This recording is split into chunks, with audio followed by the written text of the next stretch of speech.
تو وہ یہ ہوتا ہے کہ آپ کا جو کریونگز ہیں وہ بھی سیٹسفائی ہو جاتی ہیں اور آپ کو ہیلتھ کی کوئی پرابلمس نہیں آتی, بیکاز سموسے اور پکوڑے اٹ سیلف جو ہیں وہ ان ہیلدی نہیں ہیں.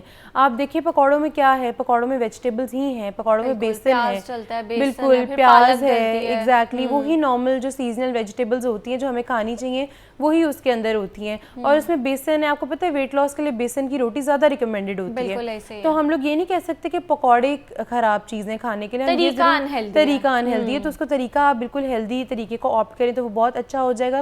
اس کے علاوہ جیسے آپ نے پوچھا کہ آئلز جو ہیں ہم بہت زیادہ یوز کرتے ہیں, اور میں نے یہ بھی پوچھنا تھا ساتھ کہ آئل آپ نے جیسے بتایا کہ ہم بہت زیادہ دن تک استعمال کرتے ہیں وہ ڈینجرس ہو جاتا ہے, اس کے آلٹرنیٹیوز بھی بتائے ہیں, تو ہم کیا روز آئل چینج کریں یا 2 دن مطلب یوز کر سکتے ہیں ایک ہی وہ سیف ہے, اس حوالے سے بھی بتائیں. اچھا, پہلی تو بات جیسے میں نے بتایا کہ آپ نے ڈیپ فرائنگ نہیں کرنی, لیکن ان کیس جس طرح کوئی بہت زیادہ گیدرنگز ہوتی ہیں یا دعوتیں ہوتی ہیں اور آپ نہیں, کچھ ہاؤس ہولڈز میں نہیں لائک کیا جاتا کہ ہیلدی اسٹف کھایا جائے, تو اس میں یہ ہے کہ آپ کم از کم کوشش کریں کہ 2 سے 3 دفعہ سے زیادہ فرائی نہ کریں, کیونکہ آبویسلی اگر ڈیلی بیسس پہ اتنا زیادہ آئل یوز کرنا بھی وہ اکنامیکل نہیں رہتا, that is very expensive, because obviously جو this is something not very cost efficient. تو اگر آپ اس طرح کر رہے ہیں تو آپ کوشش کریں کہ اس کو پیوریفائی کر لیں. پیوریفائی کرنے کا طریقہ یہ ہوتا ہے کہ اگر آپ ایک آئل یوز کر رہے ہیں اس میں کارن فلاور اور پانی کی سلری بنائیں, یعنی کہ پانی میں کارن فلاور کو آپ نے مکس کر دیا, اتنا مکس کر دیا کہ اس کی کنسسٹینسی بہت تھک نہ ہو لیکن بہت کم بھی نہ, واٹری بھی نہ ہو, اس کو آپ نے مکس کر کے ایک آئل کو آپ نے ہیٹ کرنے رکھ دیا اور اس کے اندر آپ ایڈ کر دیں اور اس کو مکس کرتے رہیں کانسٹنٹلی. جب آپ کانسٹنٹلی اس کو مکس کریں گے تو اس میں سے امپیورٹیز وغیرہ ساری نکل کے کارن فلاور کا ایک بال ٹائپ بن جائے گا اس کے اندر, تو وہ نکل کے باہر آ جائے گا اور پھر وہ آئل گڈ ٹو گو ہوتا ہے کہ آپ وہ یوز کر سکتے ہیں, یوزیبل ہوتا ہے وہ, اور آپ اس کو اگین 1 to 2 days یوز کر سکتے ہیں. لیکن اگین آپ نے کوشش یہ کرنی ہے کہ آئل کے انڈیکیٹرز دیکھیں, اگر آئل بہت زیادہ آپ کو لگ رہا ہے کہ ڈارک ہو رہا ہے یا بہت زیادہ تھک ہو رہا ہے تو وہ ڈینجرس ہے, کیونکہ سوچیں وہ آئل جو آپ کے پین کے اندر اتنا ڈارک اینڈ تھک ہے, سوچیں آپ کی باڈی میں جا کے آپ کی آرٹریز میں ایکیومولیٹ ہوگا, آرٹریز میں آپ کے تھکنیس کاز کرے گا اور وہی چیز کولیسٹرول بڑھائے گا. بالکل ڈائجیشن تو ہے ہی ہے, لیکن اس کے علاوہ ہارٹ کی اتنی زیادہ کمپلیکیشنز آ جاتی ہیں. بالکل, اس حوالے سے بتائیں کہ جو ہماری ہارٹ ہیلتھ ہے وہ کیسے افیکٹ ہوتی ہے اس سے. اچھا, جتنی بھی ڈیپ فرائیڈ چیزیں ہیں یہ اس طرح نہیں ہے کہ ہمیں ایک ہی دن میں کولیسٹرول زیادہ ہو جاتا ہے یا ایک ہی دن میں ہمیں ہارٹ اٹیک آ جاتا ہے, ہم اسے بلڈ کرتے ہیں, ہم ود ٹائم اس کو بلڈ کرتے ہیں. آپ دیکھیں کہ بہت زیادہ بچے ہیں, ہم نے دیکھا ہوگا ان کی ڈائٹ میں ہوتے ہی صرف فرینچ فرائز ہیں یا صرف نگیٹس ہیں یا صرف فرائڈ چکن پیسز ہوتے ہیں. بظاہر دیکھنے میں ہمیں لگ رہا ہوتا ہے اچھا یہ چکن تو کھا رہے ہیں, پروسیسڈ, ایگزیکٹلی ڈیلی بیسس پہ بالکل نائٹریٹ سے بھرے ہوئے, پریزرویٹو سے بھرے ہوئے, وہ بھی ڈیلی بیسس پہ نہیں ریکمینڈیڈ. لیکن اس کے علاوہ جب آپ انہیں ڈیپ فرائڈ کھانا دے رہے ہیں, بچپن سے بچہ کھا رہا ہے, آپ کو بچپن میں لگ رہا ہے کہ اچھا فرائز نہیں میں دے رہا, میں تو صرف آلو دے رہی ہوں, یا میں ڈیپ فرائڈ چکن نہیں دے رہی, میں تو صرف چکن دے رہی ہوں, تو چکن کے بینیفٹس کو آپ نوٹس کر رہے ہوتے ہیں. ایک چیز کے لیے آپ بالکل بلائنڈ آئے رکھ لیتے ہیں کہ اچھا اس میں تو آئل ہے ہی نہیں. وہ کیا ہوتا ہے آہستہ آہستہ جب وہ بچہ وہ چیز کھاتا رہتا ہے تو آہستہ آہستہ اس بچے کے اندر کولیسٹرول لیولز بڑھنے لگ جاتے ہیں, چائلڈہڈ اوبیسٹی آ جاتی ہے, یعنی کہ بچپن میں بچہ موٹا موٹا لگنے لگ جاتا ہے, اور ہم کہتے ہیں نہیں کیوٹ ہے, ذرا بچے بڑے ہوں گے ہائٹ بڑھائیں گے تو وہ کم ہو جائیں گے. اگر وہ ویٹ کم کر بھی لیں تو پھر بھی ان کی باڈی کی کمپوزیشن میں وہ چیز ایڈ ہوتی جا رہی ہے, اور آہستہ آہستہ ایکیومولیٹ ہوتے ہوتے انہی بچوں کو بڑے ہو کے پھر ڈائبٹیز ہوتی ہے, انہی بچوں میں بلڈ پریشر ہائی رہنے کے بہت زیادہ چانسز ہوتے ہیں. بہت سارے بچے کمپلین کرتے ہیں کہ اب ہم اتنا نہیں کھاتے آئل بیسڈ کھانا, لیکن ہمارا کولیسٹرول نہیں کنٹرول ہوتا اور ینگ ایج میں ہوتا ہے. تو وہ بھی یہی فیکٹر ہے کہ بچپن سے آپ نے ایک جو بنیاد ہے وہ رکھ دی تھی انہیلدی فوڈ پہ, اور اب وہ ڈیلی بیسس پہ کھاتے کھاتے اتنا ایکیومولیٹ ہو گیا ہے کہ اب آپ کی باڈی اس کو اس طرح رسپونڈ نہیں کرتی, اور آپ کی باڈی کے اندر وہ پھر کمپلیکیشنز آتی ہیں, ہارٹ کے مسئلے آتے ہیں, کولیسٹرول بہت زیادہ ہائی ہو جاتا ہے. تو یہ سب چیزیں جو ہیں انڈیکیٹرز ہوتے ہیں, آپ نے شروع سے ہی اس کو کنٹرول کرنا ہوتا ہے. اچھا, ڈینجرس کیمیکلز کے حوالے سے بتائیں کہ کون سے ڈینجرس کیمیکلز اس میں آ جاتے ہیں, فری ریڈیکلز آ جاتے ہیں, اس حوالے سے بھی بتائیں. اچھا, جب بھی کوئی چیز برن کرتے ہیں نا تو اس کے اندر فری ریڈیکلز آتے ہیں, یعنی کہ ہمارے ایک سیلز ہوتے ہیں جو کہ ڈیمیج کاز کرنے کے لیے ہوتے ہیں, وہ فری ریڈیکلز ہوتے ہیں.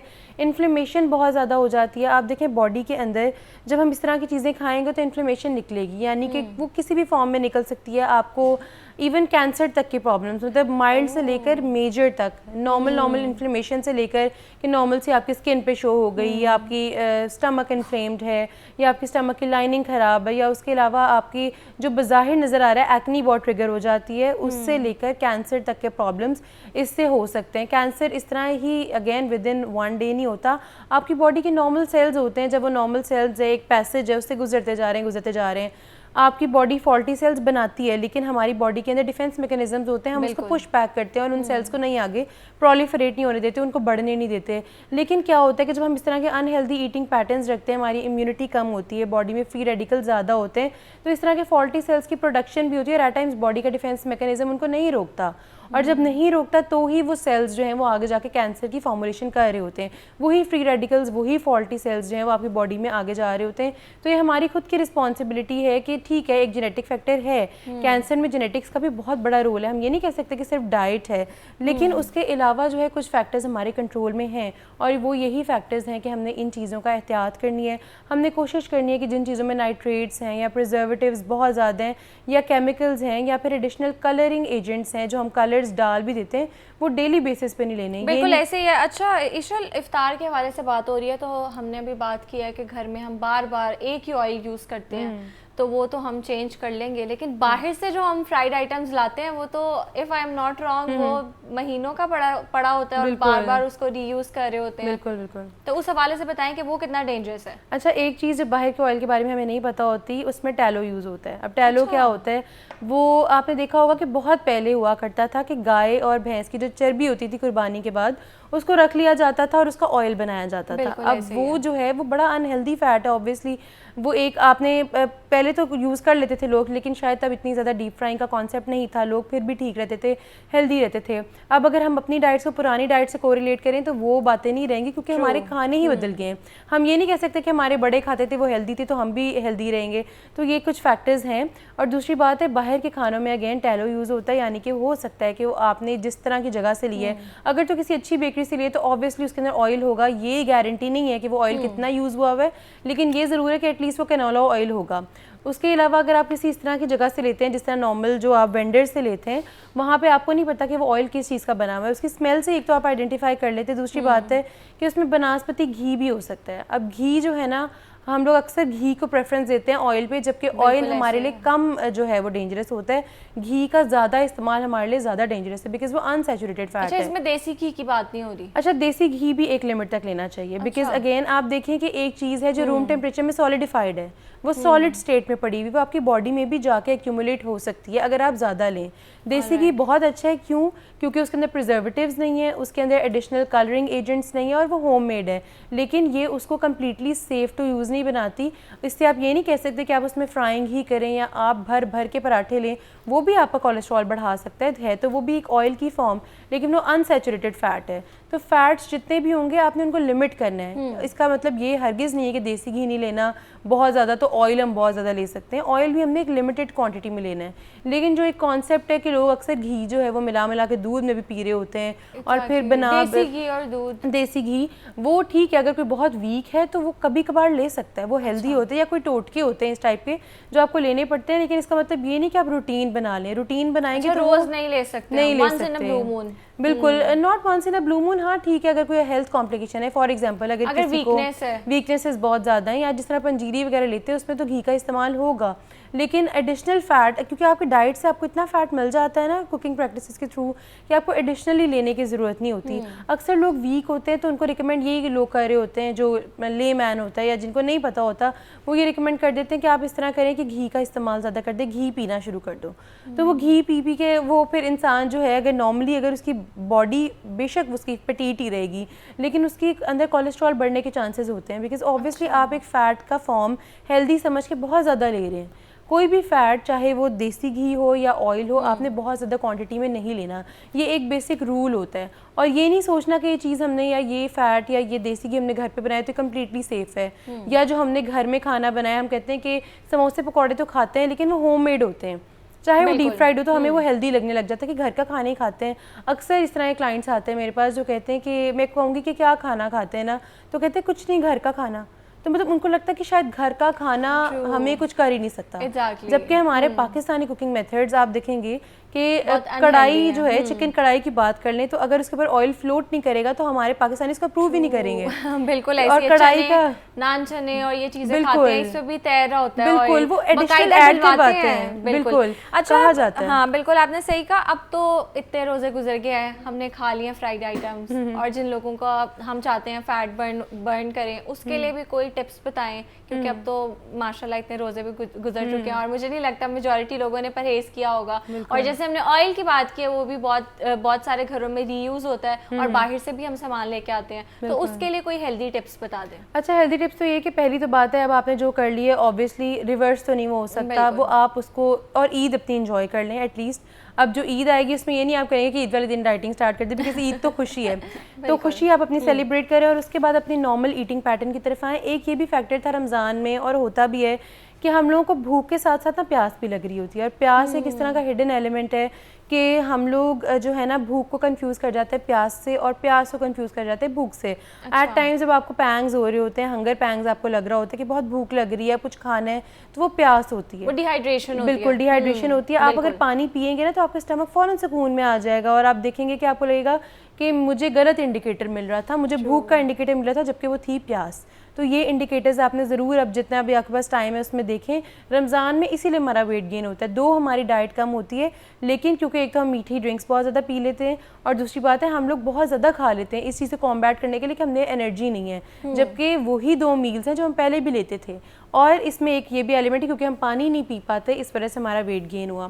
اور دوسری بات یہ ہے کہ اگر ہم ذکر کریں اب ہم نے کیا کرنا ہے, تو اب ایک بیسک سی چیز ہے, وہ یہ ہے کہ آپ سٹارٹ کریں نارمل ایٹنگ پیٹرنس کے ساتھ, جس میں یہ کہ آپ نے کوشش کرنا ہے فائبر کا بہت زیادہ آپ نے انکلوڈ کرنا ہے اپنی ڈائٹ میں. اس میں یہ کہ فائبر میں آپ چیا سیڈ سے سٹارٹ کر لیں اپنا دن.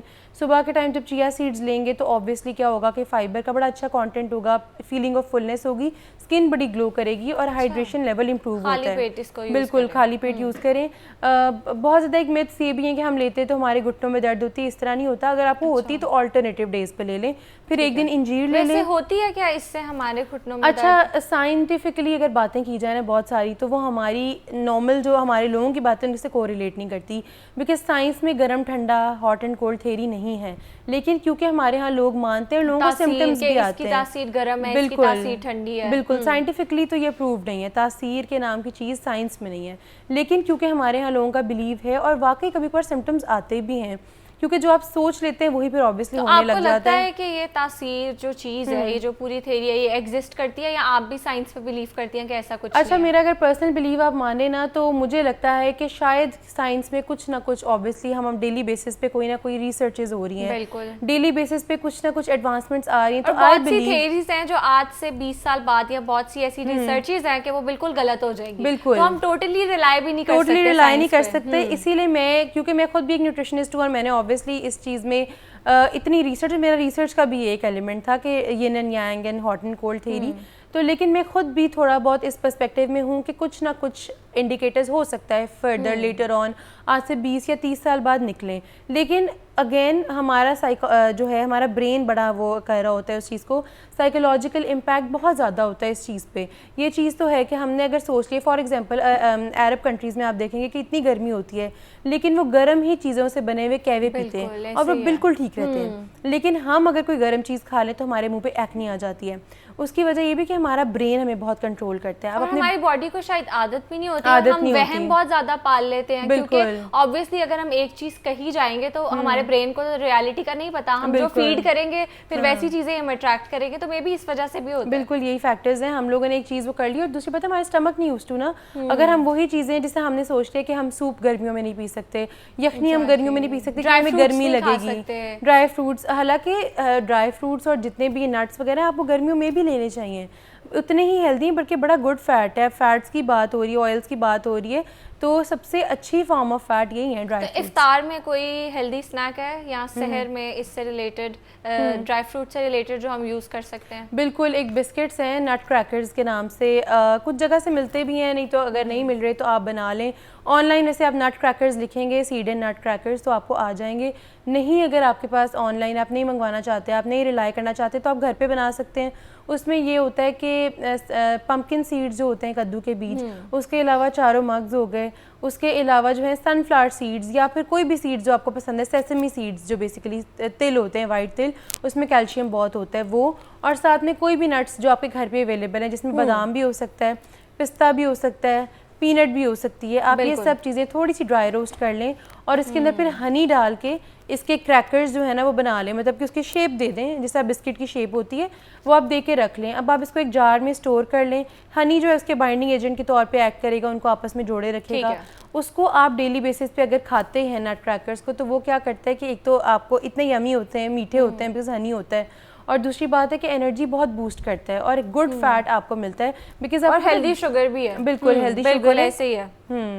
بالکل. اور ہم کوکنگ آئل کے حوالے سے بات کر رہے تھے. رمضان میں افطار میں جو ہم ایک ہی آئل بار بار یوز کرتے ہیں, اور باہر سے بھی جو ہم فرائیڈ آئٹمز لیتے ہیں وہ بہت دنوں کا پڑا ہوا آئل ہوتا ہے, اس کے نقصان کیا ہوتے ہیں, ہماری ہارٹ ہیلتھ کو کیسے افیکٹ کرتے ہیں, اس حوالے سے بھی بات کیا. میرے ساتھ ڈاکٹر ریشل ثاقب موجود تھی, بہت شکریہ آپ کا. اب یہاں وقت ہوا ایک بریک کا, بریک کے بعد دوبارہ ملتے ہیں.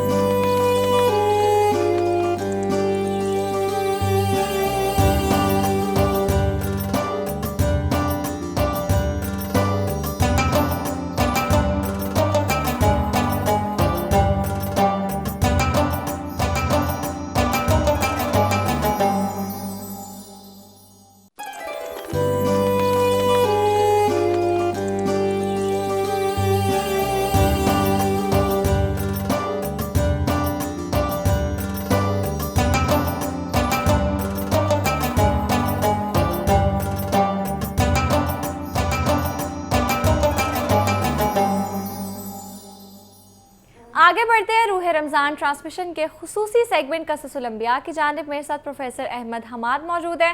دیکھتے ہیں آج وہ ہمارے لیے کون سے پیغمبر یا نبی کا واقعہ لے کے آئے ہیں, ان کی جانب چلتے ہیں. بسم اللہ الرحمن الرحیم. رب اشرح لی صدری ویسر لی امری واحلل عقدۃ من لسانی یفقہوا قولی. آج قصص الانبیاء کے سلسلے کے جو اگلا جو قصہ ہے یا اگلے نبی محترم ہیں, آپ کا اسم گرامی ہے سیدنا صالح علیہ السلام.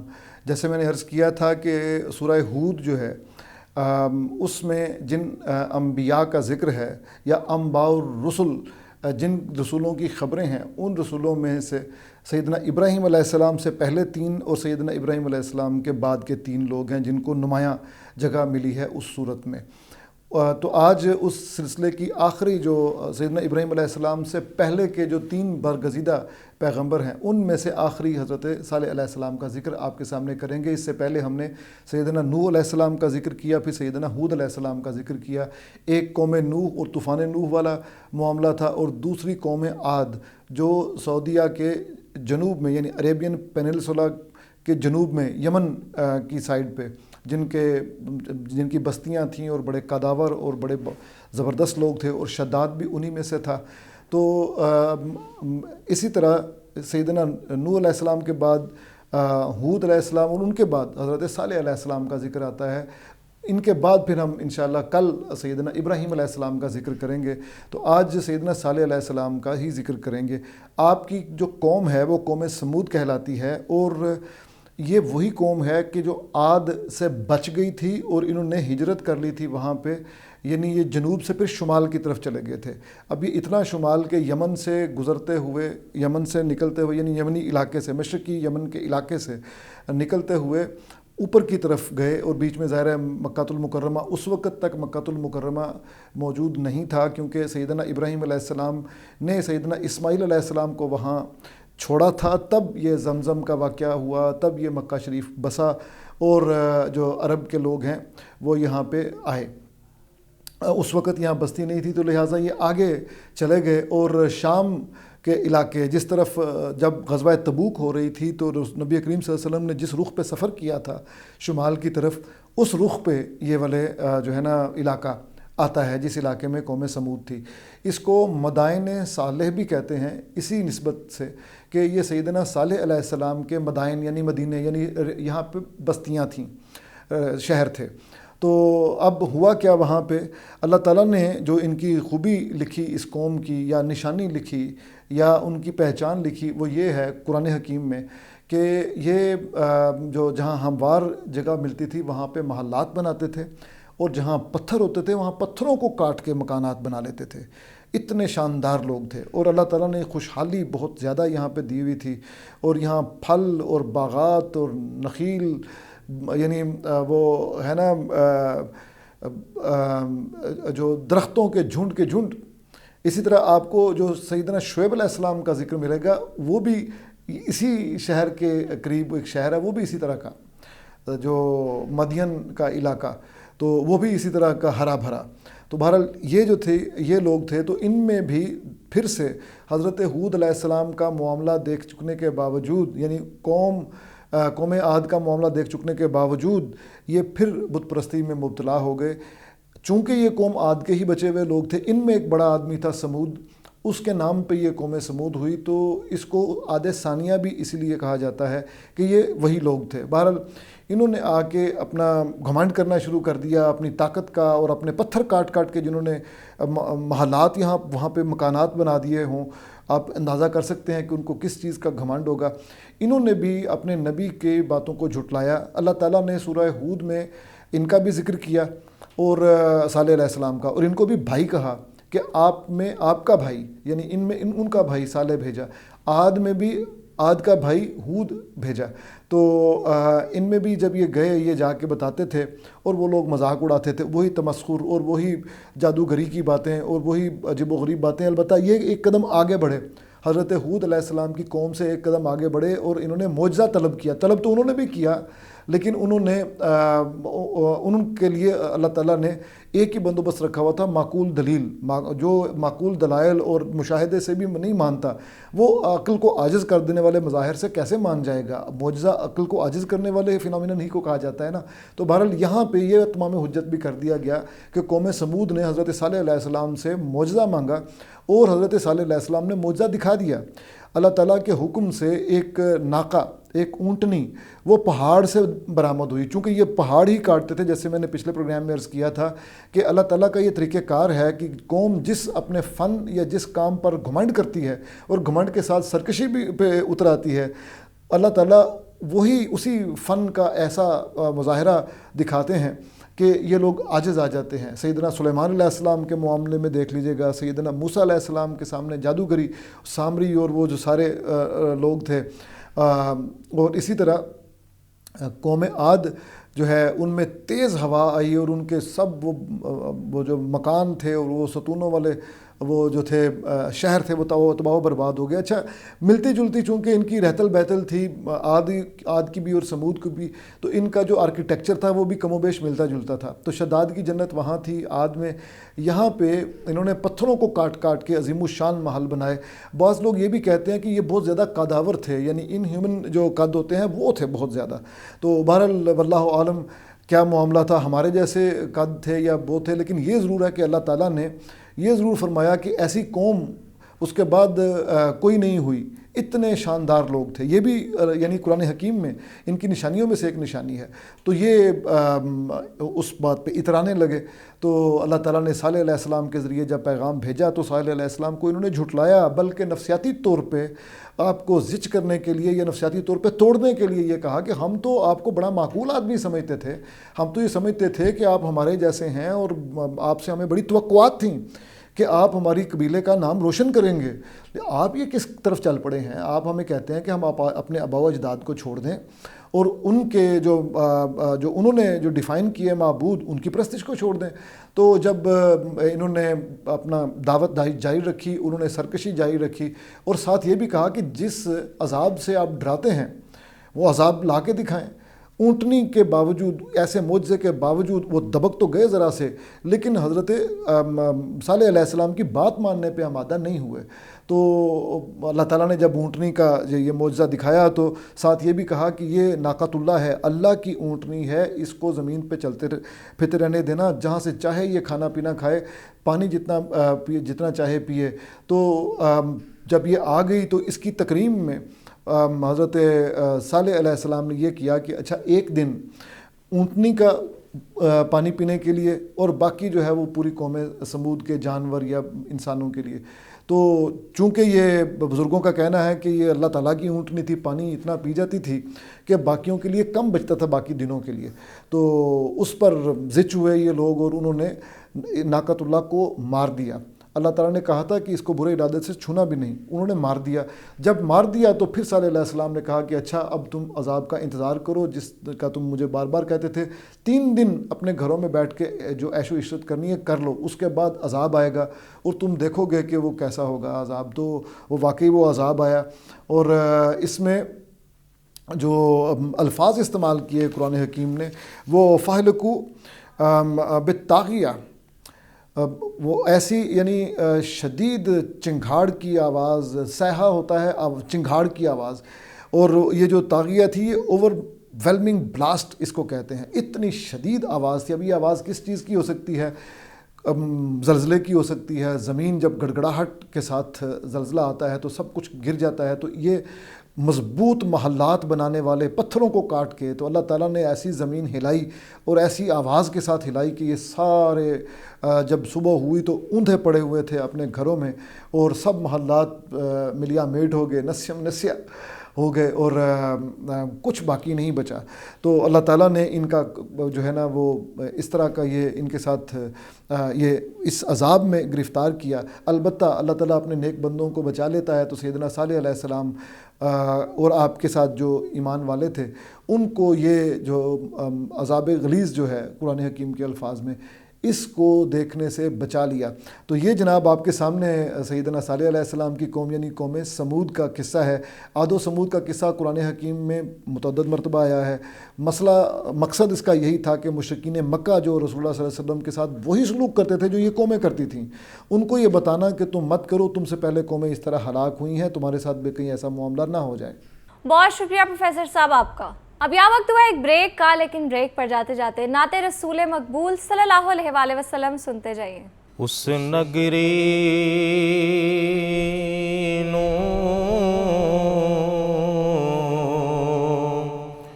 کوہ تورا کھاں جندے وچ سجنا دا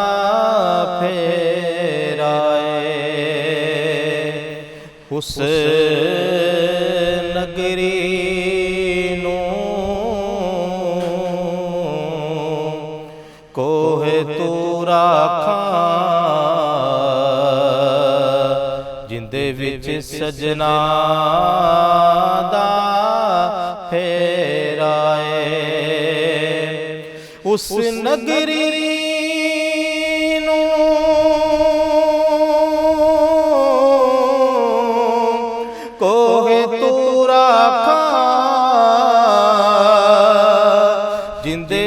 سجنا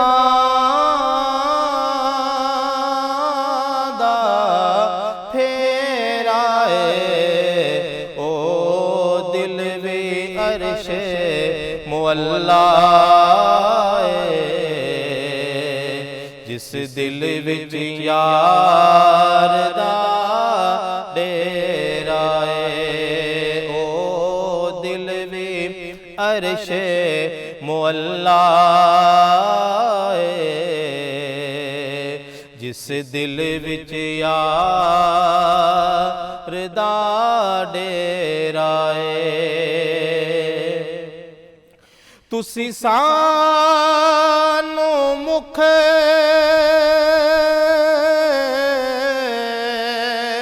دکھلاونا نہیں، اسا دید بنا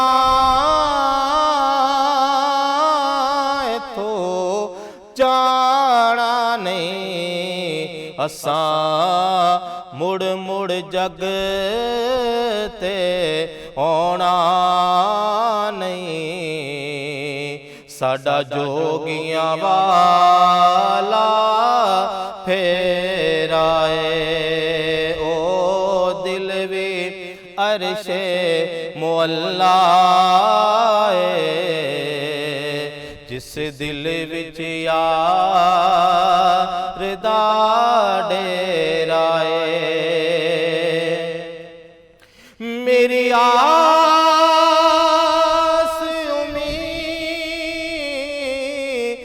دی دنیا وچ تیری یاد دا دیوا